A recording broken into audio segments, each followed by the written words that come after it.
மச்சான் மத்திய கையில சிக்னல் நம்ம ரைட் எடுப்போம்ல. ஆமா. இதோட நம்ம அந்த ரைட் எடுக்க தேவையில்ல. ஏன்? ஏன்னா எல்ஷேப் பிரிட்ஜை பிடிச்சி நம்ம ஸ்ட்ரைட்டா ஓஎம்ஆர் போயிட்டே இருக்கலாம். ஏய் போய் சொல்லாதடா மச்சான். உண்மையே மச்சான், நம்ம போலாம். சென்னை மத்திய கிளாஸ்ல சரௌண்டிங்ல இருக்கிற மக்களுக்கு குட் நியூஸ் தான் நான் சொல்லுவேன். அடையார் கேன்சர் இன்ஸ்டியூட் இருக்குல்ல, அந்த சிக்னல் லெஃப்ட் எடுத்தீங்கன்னா நம்ம மத்திய கிளாஸ்க்கு போவோம். இதுக்கப்புறம் பாத்தீங்கன்னா மத்திய கிளாஸ் சிக்னல் ரைட் எடுத்து நம்ம ஓஎம்ஆர் பிடிக்க தேவையில்ல. கிட்டத்தட்ட 60 கோடி ரூபால இந்த ஒரு பிரிட்ஜை பிரம்மாண்டமா கட்டியிருக்காங்க. இந்த ஒரு பிரிட்ஜ் பாத்தீங்கன்னா February 15 ஓபன் பண்ணிருக்காங்க. நம்ம தமிழ்நாட்டுல முதலா ஃபர்ஸ்ட் பிரிட்ஜ் எல் ஷேப்ல கட்டியிருக்காங்க. பிரிட்ஜ் ஓபன்னால கலர் கலரா பாத்தீங்கன்னா கொடியை பறக்க விட்டுருக்காங்க. வாழைக்கொலையை வந்து சூப்பரா நட்டு வச்சிருக்காங்க. கிண்டி சைதாப்பேட்டை சரௌண்டிங்ல இருக்கிற மக்களுக்கு இந்த பிரிட்ஜை வந்து ஸ்ட்ரைட்டா நீங்க வந்தாலே கேட்ச் பண்ணிடலாம். பாத்தீங்கன்னா 2-வே பிரிட்ஜ் இல்ல, சிங்கிள்-வே பிரிட்ஜ் தான். 652 மீட்டர்ஸ் வருது.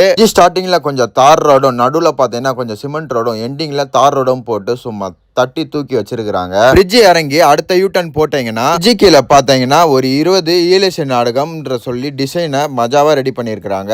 மக்களை இந்த மாதிரிலாம் பாக்குறதுக்கு ரொம்ப அழகா இருக்குது. நீங்களே பாருங்க எப்படி இருக்குன்ட்டு.